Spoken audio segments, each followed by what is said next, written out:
పూర్తి వివరాలకు చదవండి రేపటి అక్షర శిల్పం దినపత్రికలో.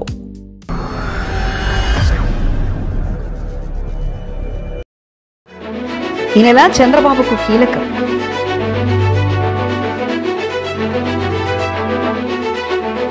ఆ 2 పథకాలను అమలు చేయాలంటే రాష్ట్ర ఖజానాపై భారం పడుతుందా? 2 కీలకమైన హామీలు అమలు.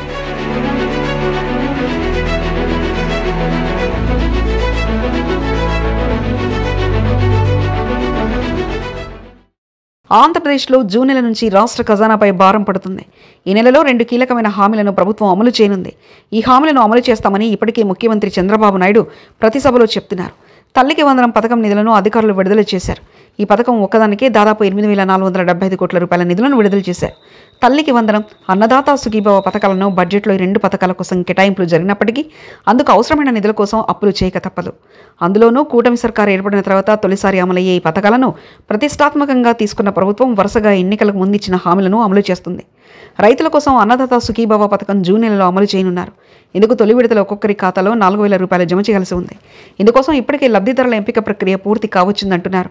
మే నెల నుంచి రైతుల ఖాతాలో జమ చేస్తామని చెప్పడంతో అందుకు సంబంధించిన విధి విధానాలను కూడా రూపుదిద్దుకున్నాయని అంటున్నారు. ఏడాదికి 20,000 ఇస్తామని చంద్రబాబు ప్రకటించిన నేపథ్యంలో 3 విడతలుగా ఈ ఆర్థిక సాయాన్ని రైతులకు అందజేయనున్నారు. అందుకే జూన్ నెలలో ఒక్కొక్కరి ఖాతాలో 4,000 రూపాయల నగదు వేయాలంటే నిధులు 1,000 కోట్లు అవసరమవుతాయి. అందుకోసం అధికారులు అన్ని ప్రయత్నాలు చేస్తున్నారు. కేంద్ర ప్రభుత్వం ఇచ్చే పీఎం కిసాన్ నిధులతో కలిపి ఈ నిధులను రాష్ట్ర ప్రభుత్వం జమ చేయనుంది. అయితే ఈ పథకం కింద అర్హులుగా 42 లక్షల మంది మాత్రమే ఎంపికైనట్లు అధికార వర్గాలు చెప్తున్నాయి.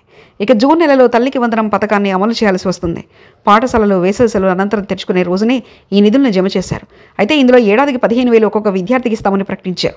ఒక కుటుంబంలో ఎంతమంది పిల్లలున్నా వారికి 15,000 రూపాయలు జమ చేస్తామని చెప్పింది. ఈ పథకం కోసం బడ్జెట్లో 9,407 కోట్ల రూపాయల నిధులను కేటాయించింది. కానీ తల్లికి వందనం పథకం కింద చంద్రబాబు ఇచ్చిన హామీ మేరకు ప్రతి విద్యార్థికి అందజేయాలంటే ఖజానాపై పెనుభారం పడుతుందని అధికారులు భావిస్తున్నారు. మొత్తం 67 లక్షల మంది ఈ పథకం కింద లబ్ధి పొందుతున్నారు.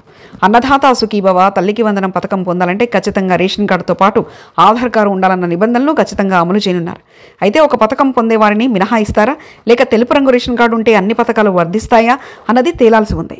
దీంతో పాటు తల్లికి వందనం పథకం కింద హాజరు శాతాన్ని బట్టి నిధులను విడుదల చేయనున్నామని అధికారులు తెలిపారు. దీంతో పాటు ప్రభుత్వ ఉద్యోగి కుటుంబంలో ఎవరన్నా ఈ పథకాలు వర్తించవని ప్రాథమికంగా నిర్ణయించినట్లు తెలిసిందే. దీంతో పాటు కారు వంటి వాహనాలున్నా వారికి ఈ పథకాలను అందజేయకూడదని నిర్ణయించారు. విద్యుత్ వాడకాన్ని కూడా పరిగణలోకి తీసుకునే అవకాశాలు కల్పిస్తున్నాయి. మొత్తం మీద జూన్ నెల ఏపీ ప్రభుత్వానికి కీలకమనే చెప్పాలి. మరిన్ని కథనాల కోసం సబ్స్క్రైబ్ చేసుకోండి మీ అక్షర శిల్పం.